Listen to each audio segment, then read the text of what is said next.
Olá, bem-vindos à Igreja no Mundo Magazine, o programa da Fundação AES aqui na sua televisão. Sou Paulo Adi e ao longo dos próximos 50 minutos vamos focar a nossa atenção na vida da Igreja Católica, especialmente em relação aos cristãos perseguidos, à Igreja que sofre. Elda Khalid Indi tem 10 anos. Ela não consegue esquecer, por mais anos que viva, essa noite trágica em 2014, quando o pai, aos gritos, mandou toda a família para dentro do carro, pois era preciso partir imediatamente. Não houve tempo para nada. Elda nem conseguiu ir buscar ao quarto as suas bonecas favoritas. A região da Península de Nínive, no Iraque, estava a ser atacada pelos jihadistas. Foi há 4 anos. O mundo não pode esquecer esses dias de infâmia. Esta é uma das histórias que vamos contar por aqui no programa de hoje. Lágrimas e sorrisos lado a lado, dor e alegria, morte e esperança. Isto é a Fundação AES. Todas as semanas, sempre a esta hora, sintonize connosco, sintonize com a ajuda à Igreja que sofre.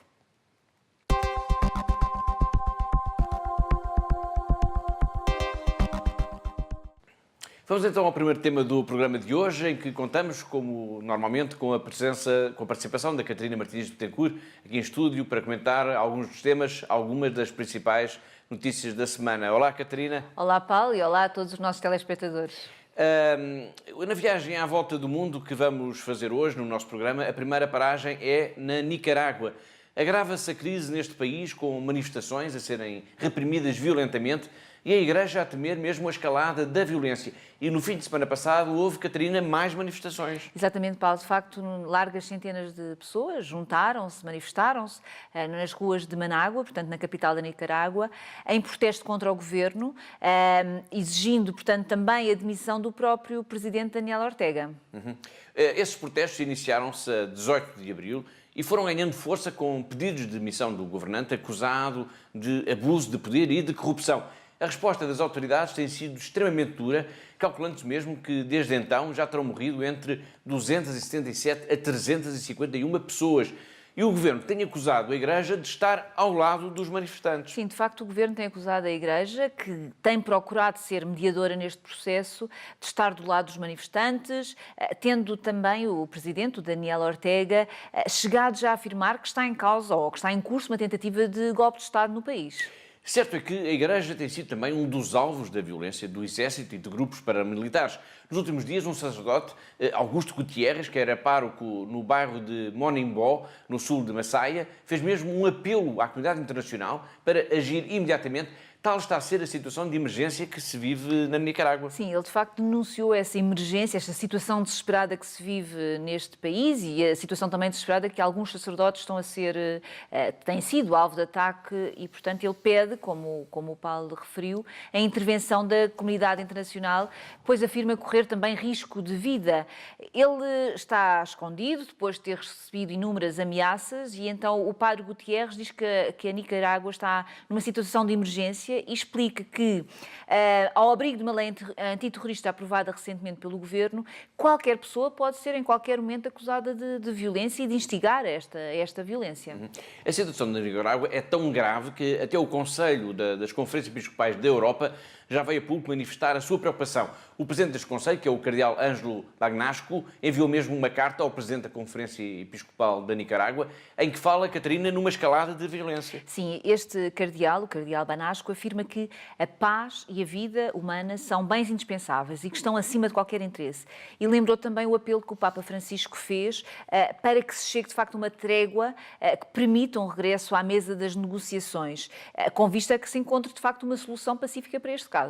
De facto, o Papa Francisco já manifestou por diversas vezes a sua preocupação pela violência na Nicarágua, pedindo o empenho sincero de todos para se ultrapassar esta crise. Vamos agora rever uma dessas intervenções do Santo Padre. Mi unisco ai miei fratelli vescovi del Nicarágua. Caros irmãos e irmãs, renovo a minha oração pelo amado povo da Nicarágua, unindo-me aos meus irmãos bispos da Nicarágua, exprimindo dor pela grave violência com mortos e feridos, feita por grupos armados para reprimir protestos sociais. Rezo pelas vítimas e suas famílias.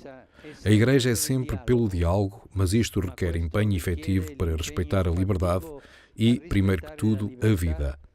Rezo para que acabe a violência e se assegurem as condições para se retomar o diálogo. E si assicurino le condizioni per la ripresa al più presto del dialogo.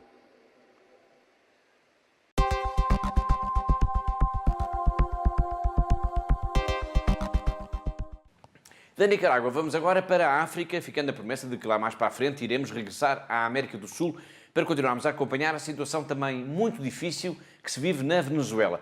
Para já, a nossa atenção vai para os Camarões, onde um sacerdote foi assassinado a tiro no final da semana passada, assassinato que revela um agravamento do clima de tensão neste país em consequência do desejo independentista da região anglófona. O que é que se passou, Catarina? Bom, Paulo, não se conhecem ainda muitos pormenores. Portanto, este incidente ocorreu na passada sexta-feira, dia 20 de julho, e o padre Alexandre Só, portanto é este o nome do padre assassinado, estaria de visita a familiares em Moyuca, que é uma localidade situada a pouco mais que 20 quilómetros a norte de Buea, que é uma das principais cidades dos Camarões.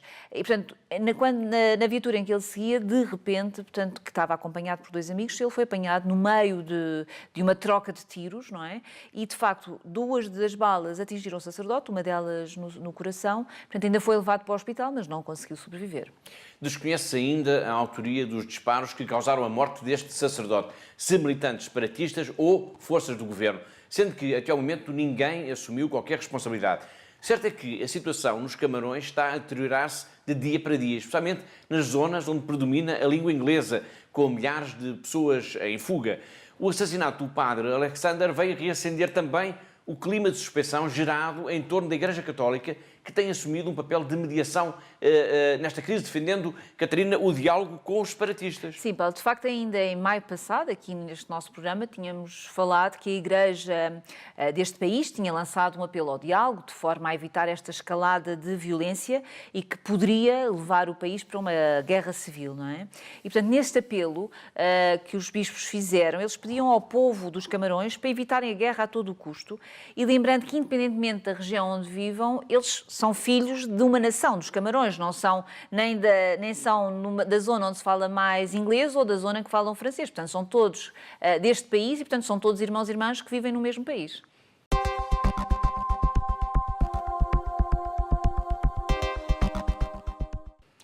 Ainda por África, vamos agora até à República Democrática do Congo, pois a Fundação AES recebeu em Lisboa, uma vez mais, uma mensagem de um seminarista em que se denuncia o clima de violência extrema em que o país está mergulhado. Sinal dessa violência é o facto de não se poder revelar sequer a identificação deste seminarista, pois, caso contrário, corre risco de vida. Que mensagem é que ele enviou, Catarina? Bom, Paulo, ele em síntese, ele diz nesta mensagem que, de facto, o povo congolês está exausto desta barbárie política que se está a viver e que está, de facto, na hora de limpar de cena os governantes, que são demagogos, assim também como aqueles que são medíocres e que têm arrastado, de facto, o país para um cenário de catástrofe. Nesta mensagem que este seminarista enviou para Lisboa, ele ainda refere que a província do Kivu Norte, portanto, uma zona no leste do país, que é das que mais sofre há mais de uma década, embora refira que já desde os anos 60 do século passado, esta província tem sido exposta a guerras, a pilhagens, a atos de violência. Pela forma como se refere à província do Kivu Norte, percebe-se que este seminarista conhece bem esta região. Ele fala em bandos armados e refere concretamente o território de Beni, uma das 6 regiões desta província. Exatamente, Paulo. Ele, de facto, ele refere, como o Paulo disse, na mensagem que ele enviou, ele refere a existência destes bandos armados, destas milícias que estão a operar, que estão no Kivu Norte, portanto, e que têm feito de um modo frequente estas ameaças constantes à população. E vou ler agora uma frase que ele nos escreveu, que dizia que os raptos, massacres e violações que se tornaram comuns no dia-a-dia. Em relação a Beni, Paulo, ele ainda refere que este território é como que uma morgue, está sempre cheia de cadáveres e fala ainda no sofrimento tanto de órfãos, de viúvas e de viúvos e de todas as pessoas que estão no desemprego. E, por fim, ele ainda deixou um desabafo dizendo que a República Democrática do Congo, a vida humana perdeu o valor nestes últimos anos. Elizabeth Majuma Ngoi e Agostinho Mvamba são duas mães que choram o desaparecimento das suas filhas na República Democrática do Congo. As meninas foram sequestradas por bandos armados que atacaram as suas aldeias. O desaparecimento de crianças é quase uma banalidade neste país. As lágrimas de Elizabeth e de Agostinho são as lágrimas de todas as mães que perderam os seus filhos. Um trabalho que vamos ver agora é das Nações Unidas.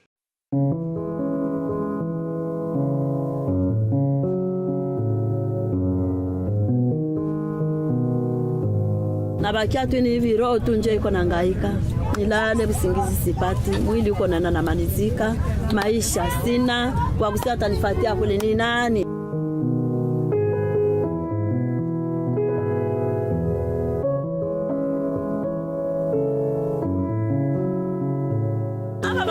baisha kamatu hapo niko nasikia mama tunakufa mama yo anakamata watoto.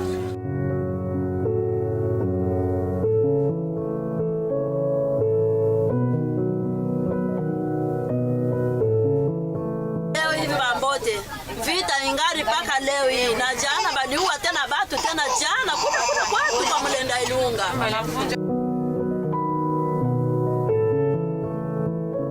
Vile kisi beko na beba batoto banamuki. Ya kwanza banamubaka.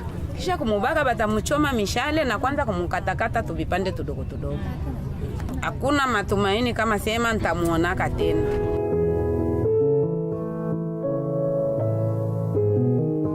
Choma na mwili uko nenda naisha matansio tuko naipata ya juu wakati sababu tuko nasononeka juu ya bale batoto. Mtoto wa sezamba na kusombai. Roho haitakuwa na amani.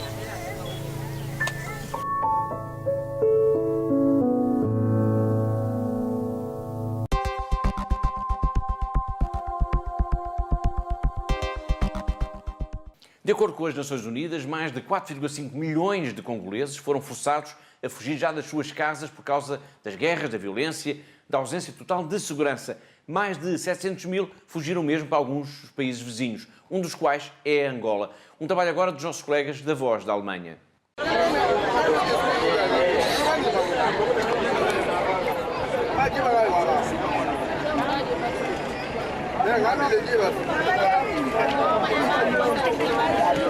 Luta tulunje nalo ndolelo anje kutana mwabunje ndalo ngoba ajema chivumuntu wandala mwabunje webuto kolala ya biso eza pasi kolia na biso tozolia mwa bien tala kaka bisika ya kolala pasi poto simba ata mbongo eza pasi na esika tozali nazali na 5 afana mwasi na leki na ngana mwasi na nzembe na mwana nde tovanda esika wana me esika moko ya mabe makasi akoloba nde nini lisusu mokonzi kaka ndenge nalobi wana nde oyoka ndenge nalobi.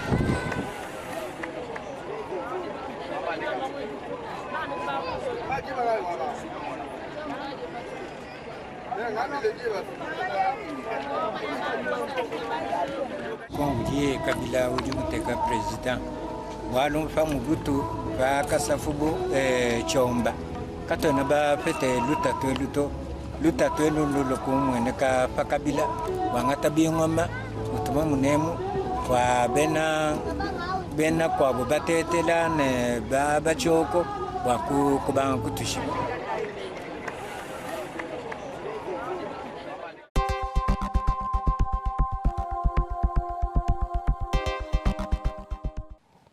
Agora vamos para o Iraque, onde retomamos um tema que é muito caro à Fundação AES, o apoio aos cristãos forçados a fugir das suas casas na Península de Nínive, quando, há 4 anos, a região foi invadida pelos jihadistas do autoproclamado Estado Islâmico. Para já, e porque não é possível deixar cair no esquecimento esses dias de infâmia, vamos recordar essa fuga em agosto de 2014 e a urgência do regresso dos cristãos a casa, às suas casas na Península de Nínive, num trabalho da AES que vamos ver em apenas 1 minuto. O ISIS atacou a planície de Nínive. 125 mil cristãos foram forçados a abandonar a sua terra. A nossa história está lá. Carregamos aos ombros as pedras para construir 11 igrejas naquele lugar. Se não voltarmos, o cristianismo no Iraque desaparecerá. Quando regressei, a minha casa estava completamente destruída pelos bombardeamentos. A reconstrução é um processo muito difícil, mas com o apoio da Fundação AES vamos conseguir fazê-lo. Queremos voltar e iremos voltar. Os ramos de oliveira e palmeira serão as nossas armas. Eles podem deitar abaixo as pedras, mas a nossa fé continuará bem firme dentro de nós.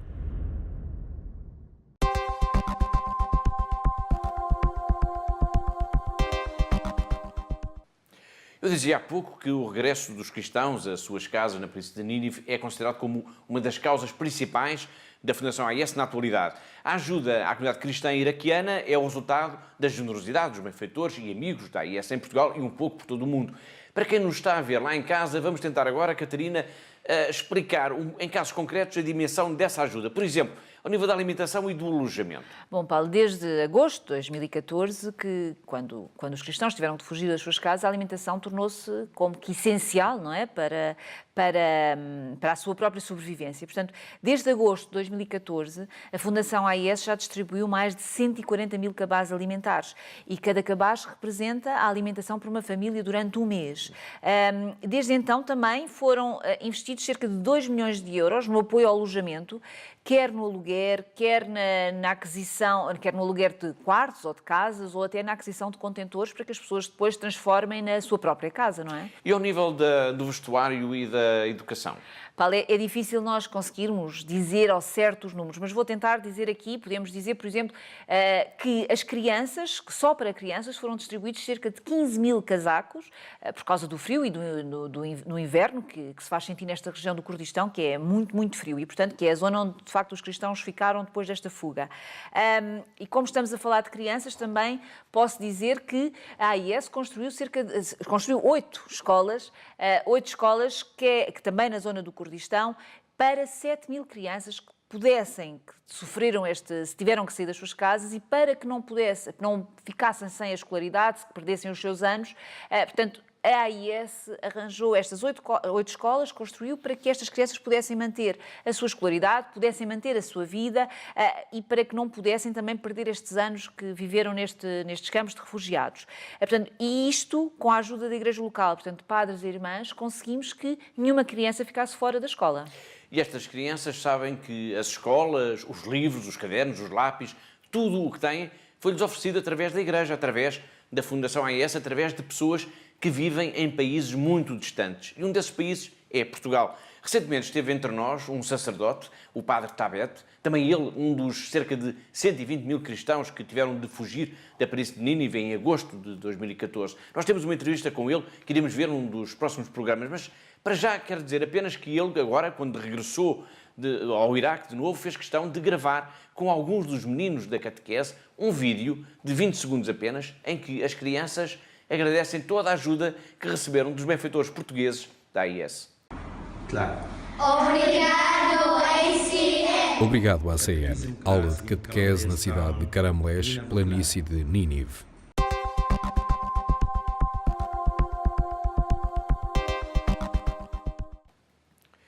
É impossível falar-se no trabalho da Igreja no Iraque sem se referir um nome, Dom Luís Sacco. O Papa sabe bem como Dom Luís tem sido aglutinador de vontades, tem mobilizado energias e tem assumido como ninguém a defesa dos interesses dos cristãos iraquianos, não só junto do poder, em Bagdade, como também junto da comunidade internacional. Por tudo isso, o Santo Padre decidiu elevar Dom Luís Sacco à dignidade de cardeal. Os nossos colegas do Stand Together falaram com ele. Em 20 de maio, o Papa divulgou a lista dos novos cardeais. Entre eles, Francisco incluiu o patriarca caldeu Luís Rafael Sacco. Sua beatitude, Luís Rafael Sacco, patriarca da Babilónia dos Caldeus. A Igreja do Iraque celebrou esta nomeação como sendo sinal da proximidade de Francisco dos cristãos que há vários anos sofrem toda a espécie de dificuldades. Esta nomeação significa a presença do Papa neste país que tanto sofreu e entre os cristãos iraquianos que tanto sofreram. O Papa exprime a sua proximidade deste povo, a sua solidariedade. Ele diz-lhes que não estão esquecidos.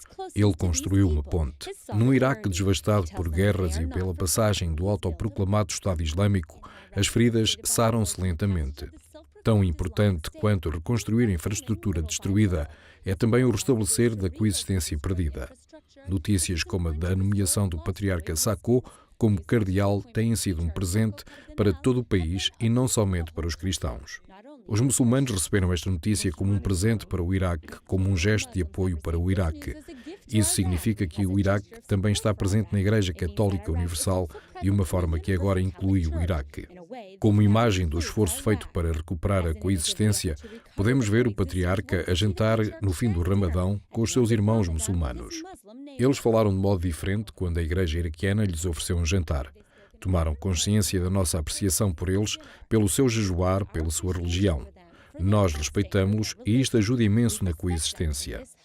Mesmo assim, ainda há passos a ser dados, tal como de separar definitivamente a religião e o Estado ou de dar aos cristãos iraquianos um lugar na sociedade em vez de os considerar cidadãos de segunda classe. O futuro dos cristãos será melhor. Virá a paz, pois nenhuma guerra durou para sempre, certo? A liberdade religiosa também virá e as pessoas poderão pensar livremente e escolher a sua própria religião.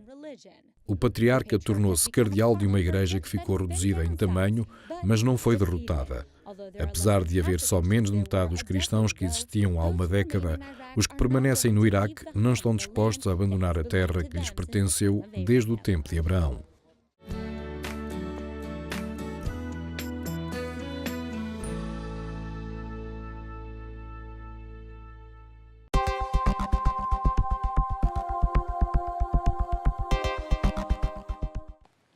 Esta semana ficou marcada por uma reunião ao mais alto nível nos Estados Unidos, na quarta e na quinta-feira, em que a questão da perseguição aos cristãos no Iraque e na Síria foi um dos temas em destaque. Antes da cimeira, o secretário de Estado dos Estados Unidos, o Mike Pompeo, foi entrevistado pela Voice of America e falou também sobre a situação dramática dos Rohingya em Myanmar e da repressão dos muçulmanos uigures e dos budistas tibetanos na China. Vamos ver. Relativamente à limpeza étnica contra os muçulmanos Rohingya, sendo os budistas a maioria em Myanmar, às vezes é caracterizada como sendo limpeza religiosa.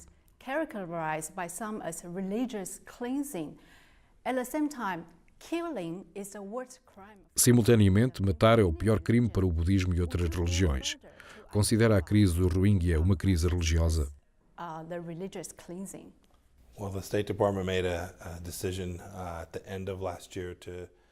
Bom, no final do ano passado, o Departamento de Estado tomou a decisão de fazer uma importante declaração sobre a limpeza étnica e sabemos que existe uma ligação religiosa.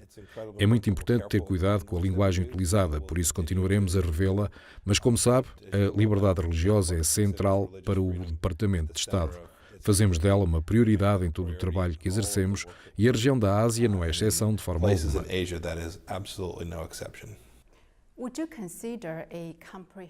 Consideraria um embargo abrangente às armas e sanções financeiras segmentadas que visassem os principais líderes militares birmaneses pelo seu envolvimento na limpeza do Rohingya? Nisto não quero afastar-me da linha de pensamento do Presidente, mas, como deve saber, levamos estes assuntos muito a sério e os vossos telespectadores também o devem saber. Há muitos aspectos que ainda estão a ser analisados por esta administração. Queremos ver o rumo a mudar, queremos ver aqui uma mudança de direção. Ainda não vimos.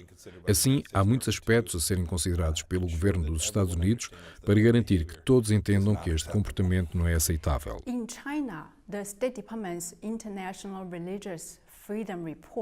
Na China, o Relatório Internacional da Liberdade Religiosa do Departamento de Estado documentou a repressão contra os muçulmanos uigures e dos budistas tibetanos. Antes de mais, como responderia à declaração do governo chinês de que alguns grupos são separatistas? Segundo, consideraria a proibição de viajar ou trabalhar com o Departamento do Tesouro para congelar os bens das autoridades chinesas que estão envolvidas em tal repressão.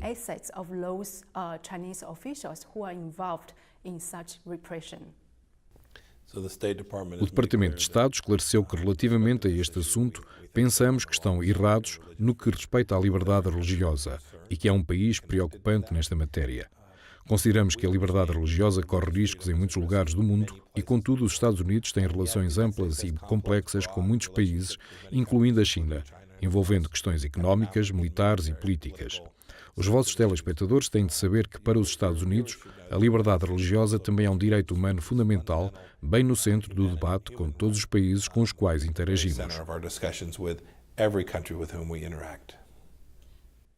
Tal como disse, a liberdade religiosa é um valor universal. Como responderia então às afirmações chinesas de que alguns dos programas de vigilância são para prevenir um ataque terrorista?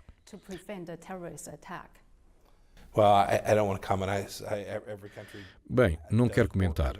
Todos os países trabalham para assegurar que os seus cidadãos estão seguros, mas nunca deveríamos, nenhum país deveria empregar esse esforço sob o pretexto de investigação de contra-terrorismo em prol da liberdade religiosa. A liberdade religiosa está separada e existe à parte disso. Todo o ser humano, em virtude da sua dignidade, merece ter a capacidade de escolher a forma de culto que deseja ou então de escolher não o fazer. Ninguém deve ser punido pelo seu governo devido às suas crenças religiosas ou às suas atividades religiosas ligadas às suas crenças.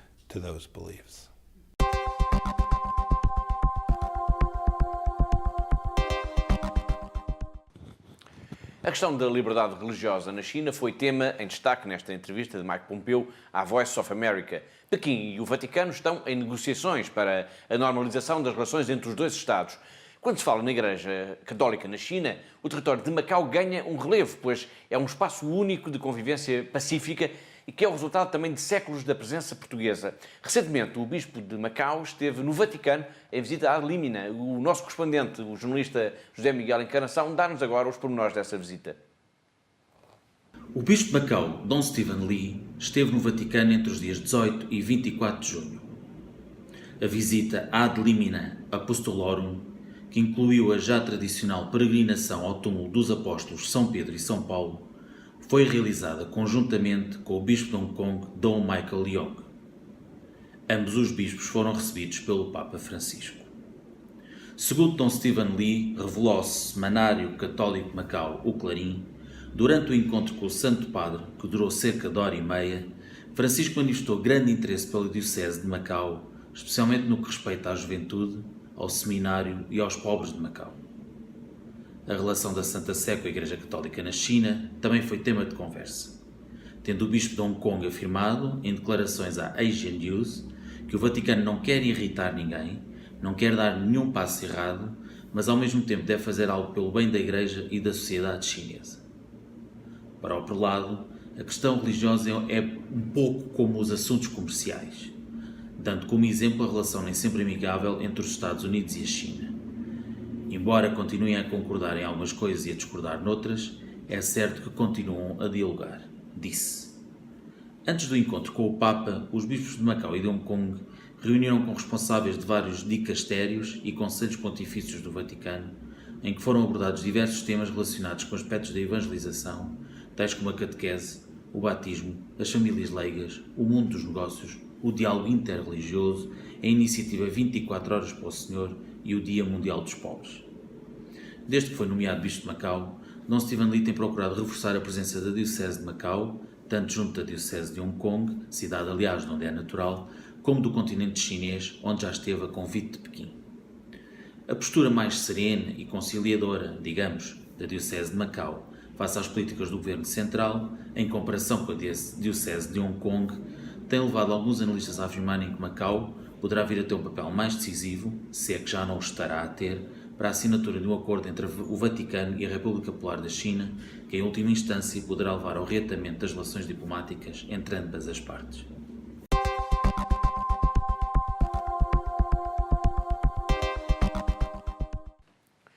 Nos últimos programas temos falado aqui de Moçambique por causa dos ataques violentos ocorridos no norte do país, aparentemente realizados por grupos jihadistas que têm semeado o terror entre a população. Hoje não vamos falar disso, mas sim do apoio que a Fundação AIS está a dar para a reconstrução de capelas na Diocese de Nacala, uma região fortemente atingida em janeiro do ano passado pela passagem de um ciclone tropical que causou uma enorme devastação com a destruição de campos agrícolas e milhares de habitações. Trata-se, Catarina, também de uma região muito pobre. Sim, e por isso também a importância deste apoio, deste gesto da Fundação AIS, que é, portanto, a passagem deste ciclone arrasou os edifícios e também estruturas da igreja, nomeadamente na paróquia de Nétia Natete, que é uma zona rural extremamente pobre. E em resposta a um apelo que o padre António Gasolina enviou à Fundação AIS, estamos de facto muito empenhados na reconstrução de duas capelas para que a comunidade cristã local possa voltar a ter um lugar onde se possa encontrar e possa rezar e possa estar junto, portanto, como acontecia antes da devastação do ciclone, não é? Eu julgo que esta não foi a primeira vez que a Fundação AIS respondeu positivamente a um apelo do padre Gasolina. É verdade, Paulo, de facto não é a primeira vez. Já em maio de 2012, por exemplo, foi inaugurado na paróquia de Nossa Senhora da Assunção de Nétia o Centro Catequético João Paulo II. E na altura alguns cristãos, nomeadamente que foram informados pelo sacerdote, pelo padre Gasolina, que tinha sido a AIS de Portugal que tinha ajudado nesta reconstrução e sabendo eles que, de facto, Portugal estava na altura a passar por uma grave crise económica, portanto, eles decidiram escrever-nos a agradecer toda a ajuda que tinham recebido e quão importante era, de facto, a reconstrução deste centro para eles. E, portanto, foi muito, muito importante e muito bom também para nós recebermos esta informação desta paróquia.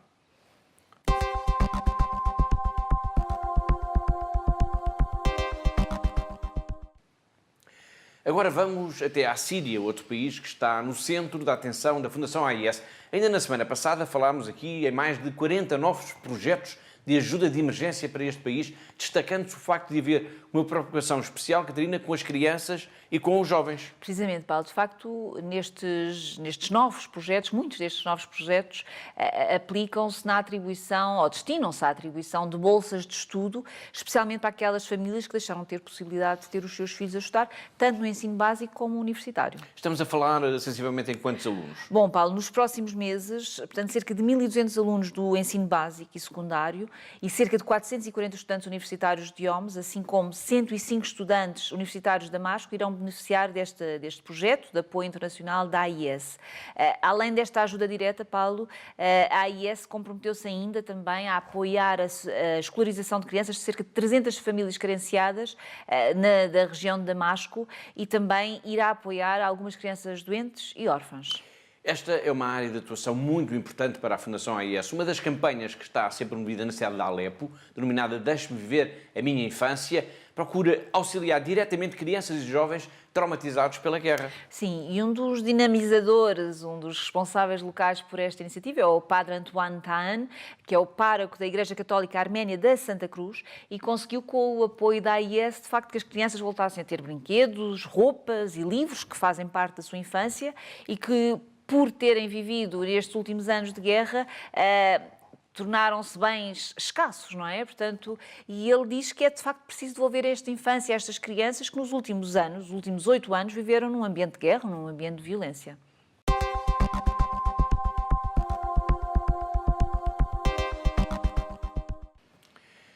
Vamos continuar na Síria para escutarmos agora a irmã Miri, que nos enviou mais uma crónica desde Cara, desde o mosteiro de São Tiago Mutilado, onde vive.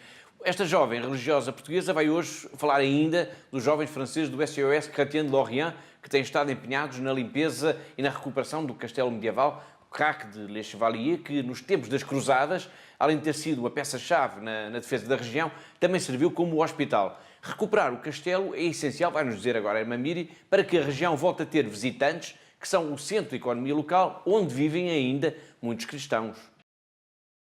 Os jihadistas estiveram lá, habitaram nessa fortaleza antiga de renome, que como fortaleza quer dizer que invencível, e também foi o uso, as ervas que cresceram, etc. e tal.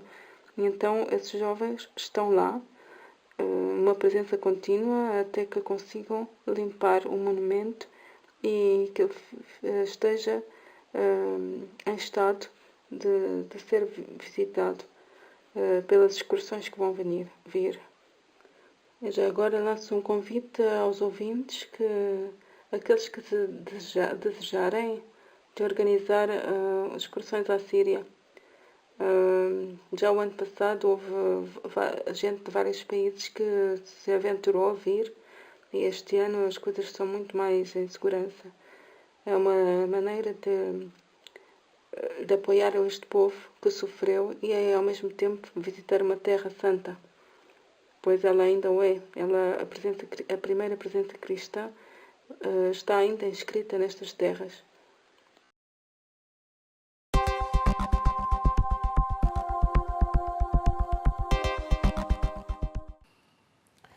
Começámos o programa a recordar que daqui a uns dias, no início de agosto, vai assinalar-se os 4 anos em que a região da planície de Nínive, no Iraque, foi atacada pelos jihadistas do Estado Islâmico, levando à fuga de cerca de 120 mil cristãos.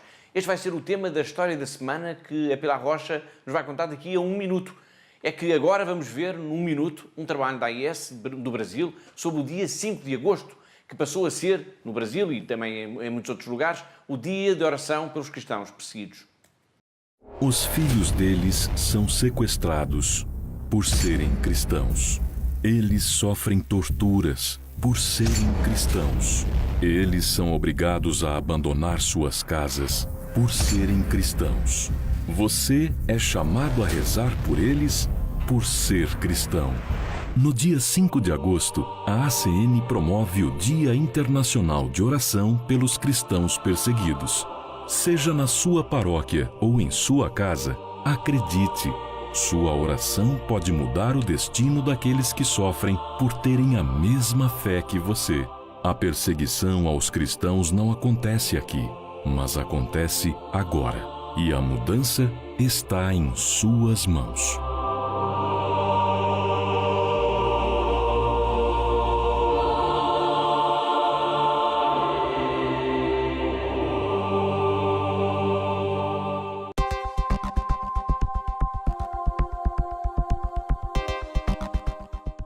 Agora sim, vamos à história da semana que nos vai levar a esses primeiros dias de agosto de 2014, quando a região da Planície de Nínive foi atacada pelos jihadistas e cerca de 120 mil cristãos não tiveram alternativa senão fugir, abandonando tudo o que possuíam. Foi no início de agosto. Helga Indy tinha 6 anos quando centenas de combatentes jihadistas atacaram a planície de Nínive, no Iraque. Parti a chorar, sem nenhuma esperança de que poderia voltar a casa alguma vez mais. Parti triste por deixar a minha escola, sem esperança de voltar a ver os meus amigos. Os dias foram passando sem que nos acostumássemos a este tormento, a esta tragédia. Helga fala como se fosse muito mais crescida. Há uma maturidade nas suas palavras que se explica por tudo o que passou, por tudo o que sofreu. Senti-me muitas vezes humilhada por ter de receber ajuda humanitária. Nunca tinha imaginado que iria ser como um mendigo. Nunca. Só tínhamos Deus. Todos os dias Helga rezava e pedia a Deus para poder voltar a casa. À sua casa, à sua escola, às brincadeiras com as suas amigas. Agora, graças à enorme campanha de reconstrução das aldeias cristãs na planície de Nínive, que a Fundação AIS está a promover, ela já conseguiu regressar. Parecia um sonho. Aconteceu. Quando agora olho para o passado, diz Helga Indy, posso garantir que Deus esteve sempre comigo. Deus está comigo onde quer que eu esteja, e eu tenho sempre comigo uma pequena imagem de Jesus Cristo e uma Bíblia. O padre Tabet Mansour, de 41 anos, viveu também este exílio. Ele foi mesmo o último a abandonar a vila de Karamlesh, perto de Mossul, como se quisesse confirmar que ninguém ficaria para trás, que nenhuma ovelha do seu rebanho iria cair nas mãos dos malfeitores. Tabet Mansour esteve no passado mês de junho em Portugal para agradecer de viva voz que, se não fosse a ajuda da Fundação AIS, teria sido impossível sobreviver.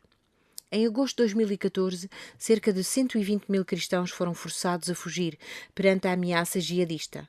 Fugiram, perderam tudo o que tinham e passaram a viver da generosidade de organizações como a Fundação AIS.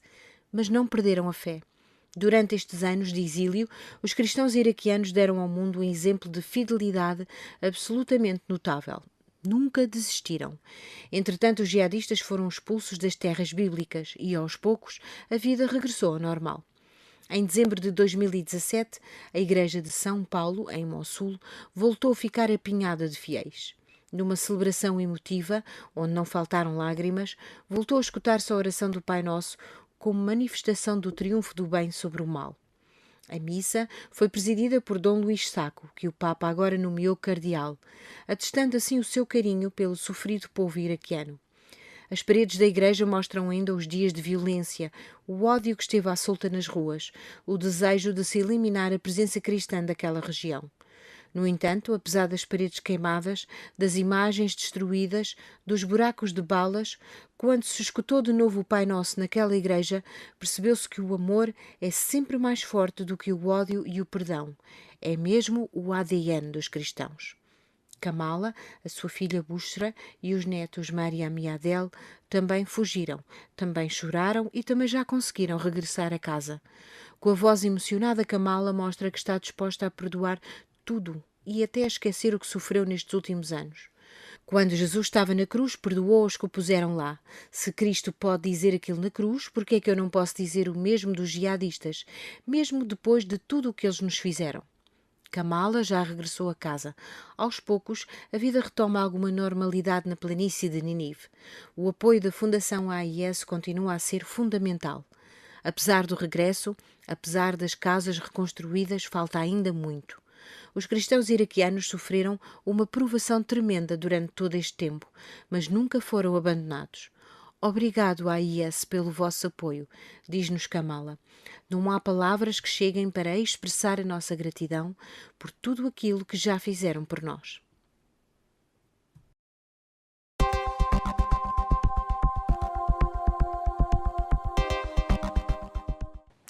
Vamos agora regressar à África, para onde já andámos quando falámos na República Democrática do Congo ou dos Camarões, por exemplo. Mas agora vamos até à Zâmbia.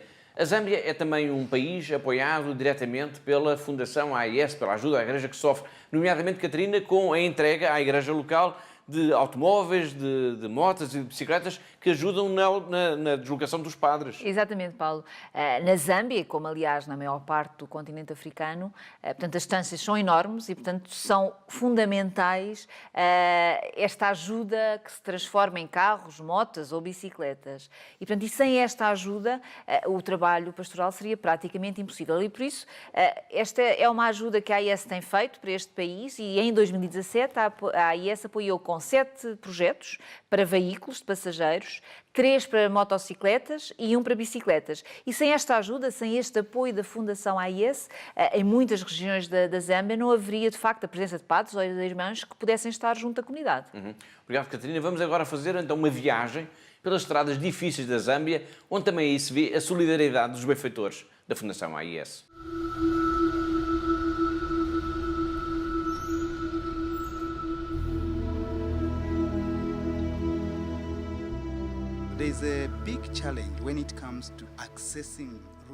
Um padre explica a importância de ter um veículo em boas condições para fazer o seu trabalho pastoral. Quando se trata de aceder às paróquias rurais, há um desafio grande, dado as estradas serem muito más. E torna-se muito perigoso para um padre porque às vezes a estrada é muito estreita. Por certos caminhos, às vezes é necessário atravessar rios. É preciso abandonar-se a Deus e dizer: estou a fazer uma obra de Deus, se eu morrer aqui, é uma espécie de sacrifício.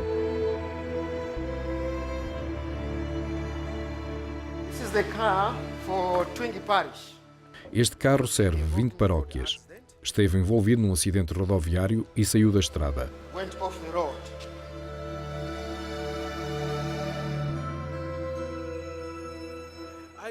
A isto eu chamo de batismo de estrada, o verdadeiro desafio pastoral pelo qual passamos. É difícil a um padre ou catequista começar a missão.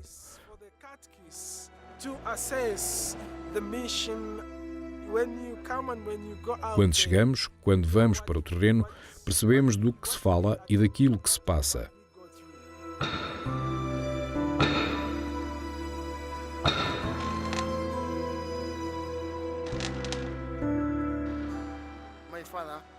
O meu pai era mecânico. Quando entrei para o seminário, claro que tinha umas noções básicas de mecânica. Depois do seminário, fiz uma formação em mecânica e depois fui nomeado para aqui.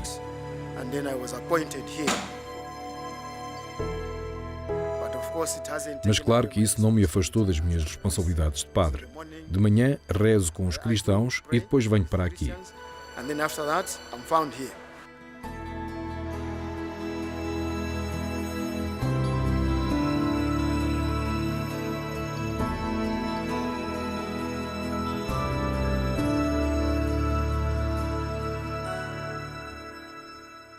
A Igreja Católica na Zâmbia precisa do seu apoio.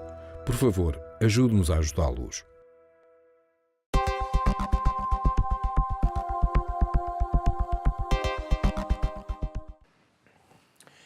Começámos o programa com a Nicarágua, país que está a atravessar uma crise profunda. E agora vamos até à Venezuela, o outro país sul-americano em crise.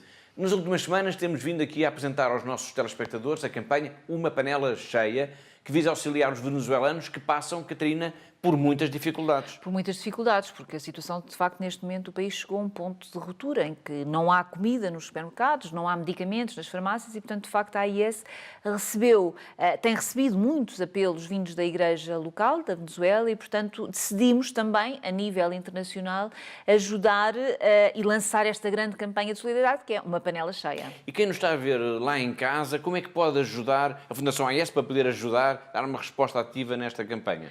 Paulo, tenho a certeza que quem nos está neste momento a ver lá em casa, como temos dito aqui nas últimas semanas, de facto é preciso dar uma resposta urgente, porque de facto foi um pedido urgente, um pedido de SOS que nos chegou desta Igreja da Venezuela.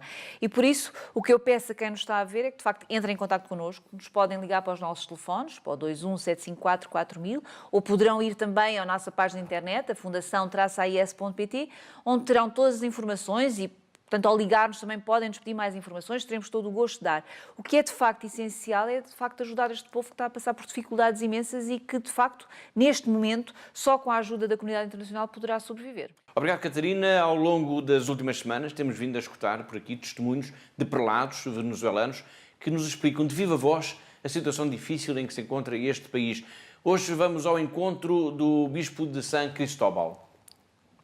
Vivemos momentos bem difíceis, é certo, em Venezuela. Vivemos momentos muito difíceis na Venezuela. Estamos a viver momentos de uma grande crise, há muita fome, há imigrantes que procuram destinos melhores para poder sobreviver.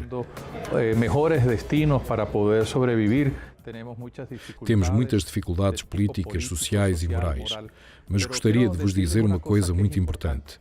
É que, embora a Igreja esteja dentro do povo e com o povo, sofrendo a crise, também procura dar uma resposta de parte da fé e também com caridade, esperança e perseverança. Desde a fé e também com a caridade, a esperança e a perseverança.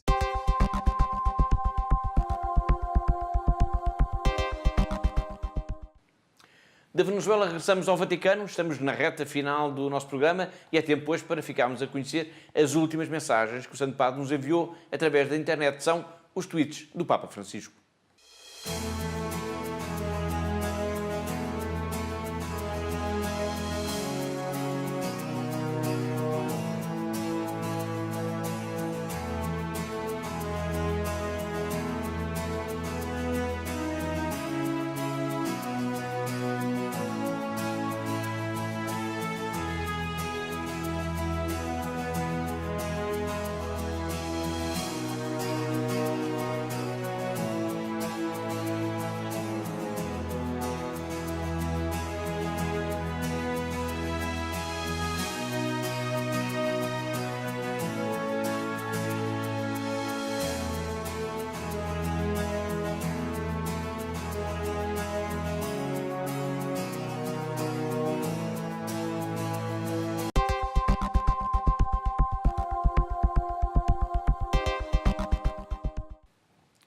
Agora é tempo do Bible Challenge, o desafio da Bíblia. Trata-se de uma iniciativa dos nossos amigos do Jornal Voz da Verdade, o semanário diocesano do Patriarcado de Lisboa. Na semana passada, a pintora Emília Nadal passou o testemunho à economista Maria Luísa Vaz Pinto. Vamos agora ver a sua mensagem.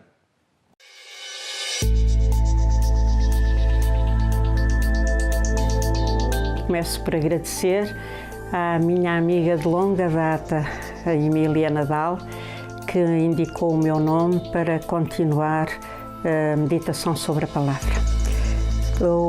O tema que eu escolhi, a palavra-chave é misericórdia. E dentro das parábolas da misericórdia, que são todas elas lindíssimas, eu escolho a do filho pródigo. Porque é que esta parábola me emociona tanto? Primeiro porque me identifico muitas vezes com qualquer dos filhos. Como todos nós, às vezes andamos mais afastados do Pai e depois, quando sentimos aquela necessidade absoluta de conforto, de reencontro, de amor, voltamos. E por outro lado também como filho mais velho, às vezes a pessoa acha que é muito boazinha, portanto que tem o direito a tudo e de repente a vida nem sempre é fácil e quando nos aparecem as dificuldades, os desgostos, as perdas, nós pensamos, mas o que é isto? Então eu sempre fiz, ou pareceu-me fazer o mais possível a vontade do meu Pai e agora aparece-me isto na minha vida. O engraçado é que eu, no meio disto tudo, desta parábola e deste pai, como eu disse no princípio, fantástico, vem sempre ao encontro do filho, enquanto estou na posição de qualquer dos filhos, o pai nunca me abandonou e vem sempre ao meu encontro e chamar-me a atenção e mostrar-me outras perspectivas e outras maneiras de ver os acontecimentos. E agora, continuando o desafio, uma grande amiga minha também, a Nini Pardal, para continuar com esta meditação sobre a Palavra de Deus.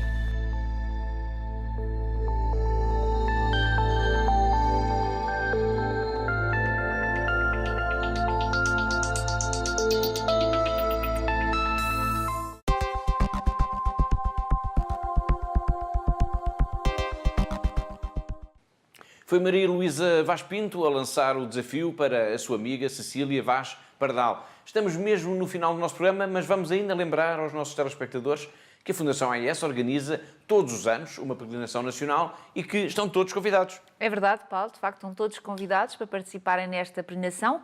Esta peregrinação é um encontro da família AIS e tem sempre este objetivo de estarmos juntos, partilharmos as nossas histórias, criarmos esta família, que é a família da AIS, não é? Criarmos estas pontes, estes laços. E por isso, todos os que nos estão a ver neste momento lá em casa estão convidados para participar. Será um gosto ter-vos connosco neste dia. Portanto, é um dia muito simples, portanto, é um dia que nos vamos encontrar. Portanto, será aqui em Fátima o encontro, no próximo dia 16 de setembro, portanto, um domingo. E o encontro, Paulo, como eu dizia, já está disponível no nosso site, mas deixo aqui para os nossos telespectadores, portanto, às 11 horas participaremos na Missa do Santuário, depois teremos um almoço e depois, durante a tarde, teremos um convívio. Portanto, será com muita alegria que vos recebemos neste dia de encontro desta família da AIS. Obrigado, Catarina. Depois deste convite para a peregrinação da Fundação AIS a Fátima e mesmo a fechar o programa, vamos rever o spot produzido pela Fundação AIS Brasil para o dia 5 de agosto, dia de oração pelos cristãos perseguidos. Tem apenas 1 minuto. É uma síntese feliz de tudo o que dissemos aqui ao longo de quase 1 hora.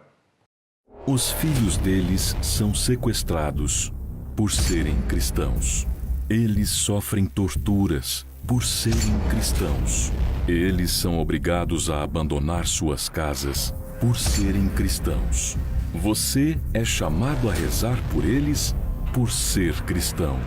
No dia 5 de agosto, a ACN promove o Dia Internacional de Oração pelos Cristãos Perseguidos.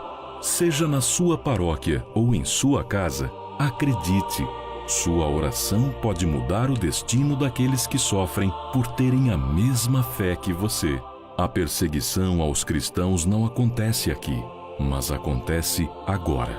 E a mudança está em suas mãos.